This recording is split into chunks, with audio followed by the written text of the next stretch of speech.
আজ আমি আছি তোমাদের সঙ্গে অর্ণব, আর তোমরা শুনছো বিটি রেডিও স্টেশন 0.0।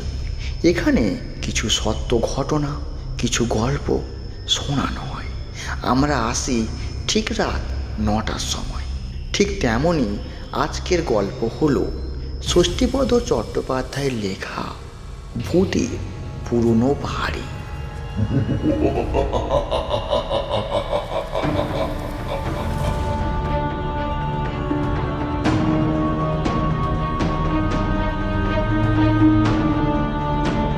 শুরু হচ্ছে আজকের গল্প। এটা কিন্তু সত্যি ঘটনা। আমার জ্যাঠামণির মুখ থেকে আমি এটা শুনেছিলাম। তিনি ঠিক যেভাবে গল্পটা আমাকে বলেছিলেন, আমিও সেইভাবেই তোমাদের বলছি। আজ থেকে প্রায় 50 বছর আগের কথা। আমার বয়স তখন 20 কি 22। সবে একটা ভারী ওষুধ থেকেই আমি উঠেছি। ডাক্তার বললেন চেঞ্জে যেতে। একে অসুখে ভুগেই অনেক টাকা আমার খরচ হয়ে গেছে। তার উপর শরীর সারানোর জন্য আবার বাইরে যেতে হবে, একটা উটকো ঝামেলা। তাই অনেক ভেবে চিনতে কাছে পিঠে দেহঘরে যাবার আমি ঠিক করলাম। ভোরবেলা ট্রেন থেকে নেমে একটা চায়ের দোকানে খোঁজ নিয়ে বিলাসী টাউনে একটা বাড়ির সন্ধান পেলাম। বাঙালি বাড়ি। পাহা মাত্রই টাঙ্গা ভাড়া করে হাজির হলাম সেই বাড়িতে। বাড়িটা পুরনো, তাহ চারিদিকে বেশ ফাঁকা। টাঙ্গাওয়ালা বাড়ির কাছে টাঙ্গা থামিয়ে বলল, আপনি কোথা থেকে আসছেন বাবু? এখানে কি নতুন নাকি? আমি বললাম, হ্যাঁ, কেন বলুন তো?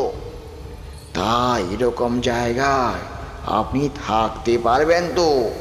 এ খুব খারাপ জায়গা কিন্তু বাবু। বিলাসী টাউন নামেও টাউন হলেও তখন একেবারে ফাঁকা ও বুনো জায়গা ছিল। দিনের বেলাতেও গাটা আমার বড় ছমছম করত। বললাম, তা খুব পারবো। তাছাড়া বাইরে বেরোলে এত ভয় করলে ঠিক চলে না। টাঙ্গাওয়ালা আমাকে বলল, আমার সন্ধানে একটা ভালো ঘর ছিল, তা একেবারে মন্দিরের পাশে। যাবেন নাকি বাবু সেখানে? আমি মালপত্র নামাতে নামাতে বললাম, না না থাক, এখানটা বেশ নির্জন।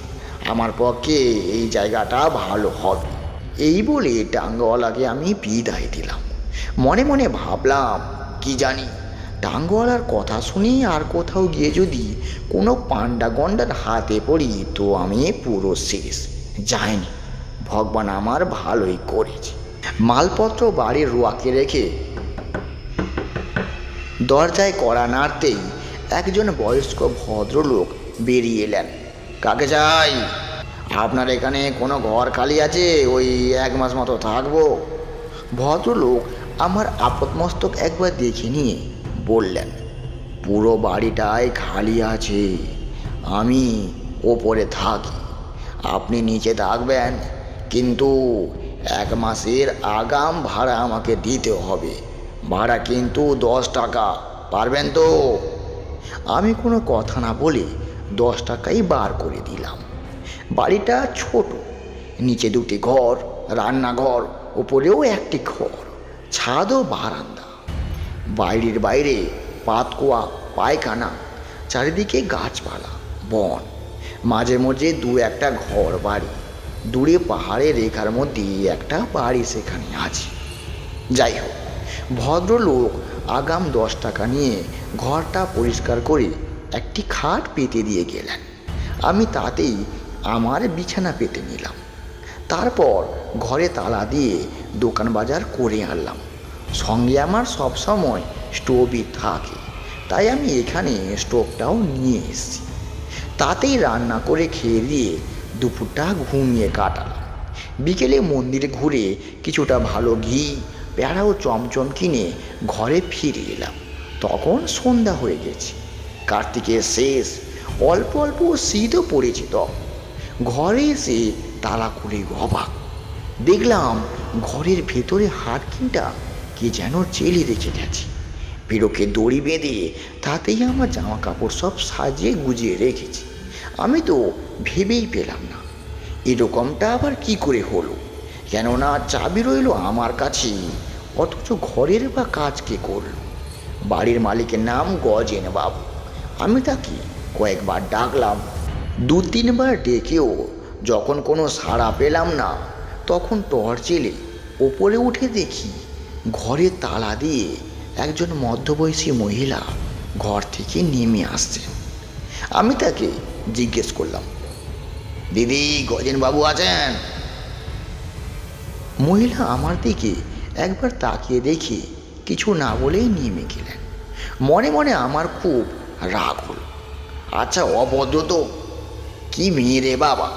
মেজাজটা আমার খিঁচকে গেল, কেননা এ ঘরে যখন কোনো দরজাই নেই, তখন নিশ্চয়ই কোনো ডুপ্লিকেট চাবি ব্যবহার করা হয়েছে।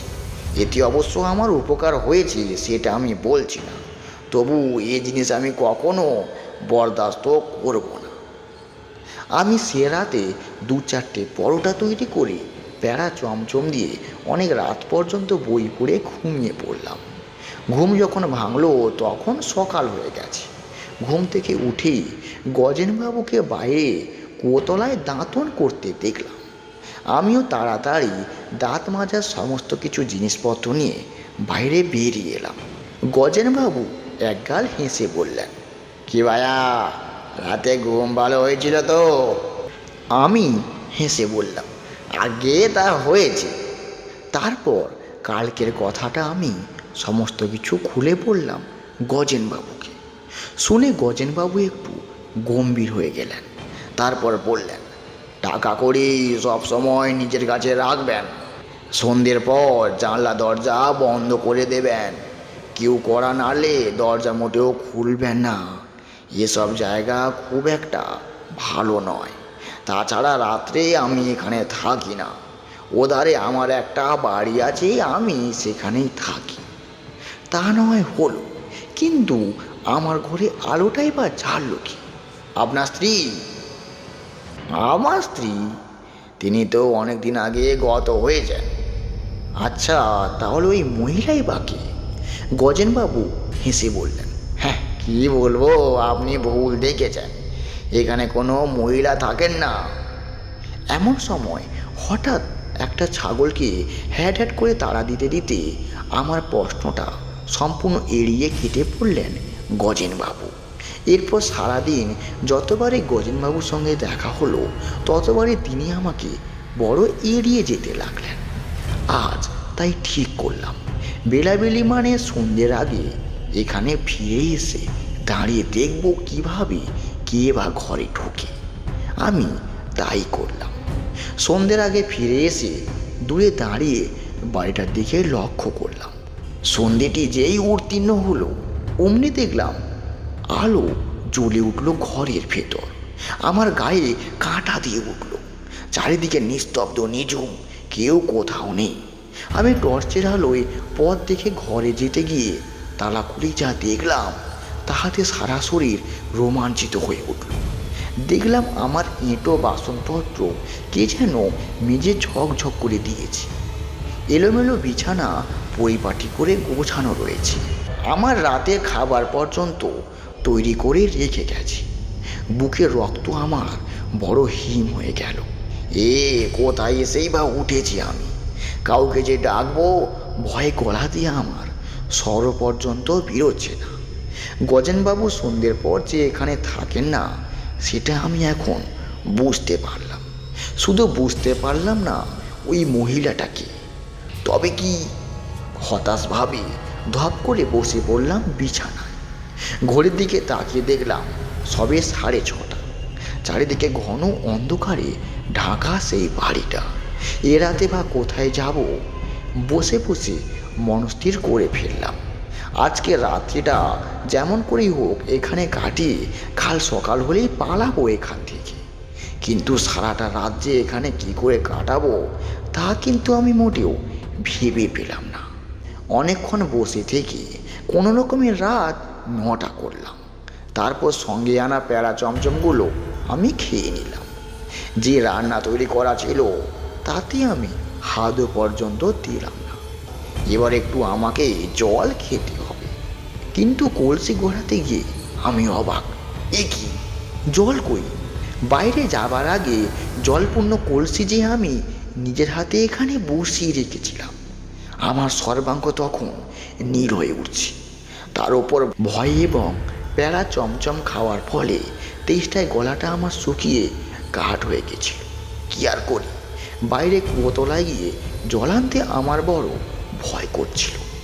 তবু আমাকে যেতেই হবে।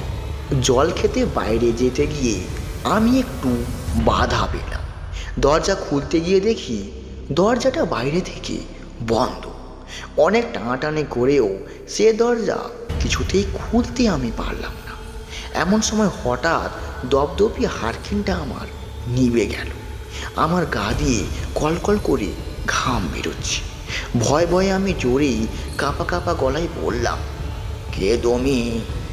কেনই বা আমাকে এভাবে ভয় দেখাচ্ছ? আমি তো তোমার কোনোদিন কোনো ক্ষতি করিনি। তাছাড়া তুমি আমার অনেক এমনিতেই কাজ করে দিচ্ছ, তাতে আমি অনেক খুশি। তবে কেনই বা এমন করছো আমার সঙ্গে? আমায় তুমি রক্ষা করো মা। হঠাৎ বাইরে কুয়োতলায় টিপটিপ করে একটা শব্দ হলো। নিশ্চয়ই কেউ জল আনতে এসছে। অনেকে এই কুয়ো থেকে দিনের বেলায় জল নিতেই আমি দেখেছি, কিন্তু রাতে কেউ আসে নাকি তা আমি ঠিক জানি না। তা কী করেই বা জানবো? সন্ধে হলেই ঘরে ঢুকে যাই। সবে তো আবার একটা দিনই এখানে এসেছি। তাড়াতাড়ি জানলা খুলে কুয়োতলায় তাকাতেই দেখলাম কুয়োর পাড়ে একটা হারকিন চলছে। আর তারপরে যা দেখলাম সে এক বীভৎস ব্যাপার। কুয়োতলায় ভাঙা পায়খানার ধারে বড় একটা গাছের ডালে সেই মহিলা গলায় দড়ি দিয়ে ঝুলছেন। সে কি ভয়ঙ্কর দৃশ্য! জিভটা একঘাত বেরিয়ে এসছে, মুখটা যন্ত্রণায় বিকৃত হয়ে গেছে, আর ঠেলে বেরিয়ে আসা বড় বড় দুটো চোখ এক দৃষ্টিতে তাকিয়ে আছে আমার দিকে। আমি এসব দেখে জ্ঞান হারিয়ে ফেললাম। পরদিন সকালে যখন চোখ মেললাম তখন দেখলাম ঘর ভর্তি লোক। গজেনবাবু আমার মাথার কাছে এসে বসে হাওয়া করছেন।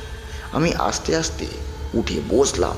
তারপর সব কিছু সবাইকে খুলে বললাম। আমার বৃত্তান্ত শুনে প্রত্যেকেই বকাবকি করলেন গজেনবাবুকে। আমি মনে মনে খুবই খুশি হলাম, কারণ গজেনবাবু আমাকে আগে থেকে কিছু বলেননি। আমি তক্ষুনি মালপত্র গুছিয়ে নিয়ে স্টেশনে চলে এলাম বাড়ি রওনা হওয়ার জন্য। আবার এখানেই বা কে থাকে? লোকমুখে শুনলাম যে মহিলাকে আমি গলায় দড়ি দিয়ে ঝুলতে দেখেছি উনি গজেনবাবুর প্রথম পক্ষের স্ত্রী।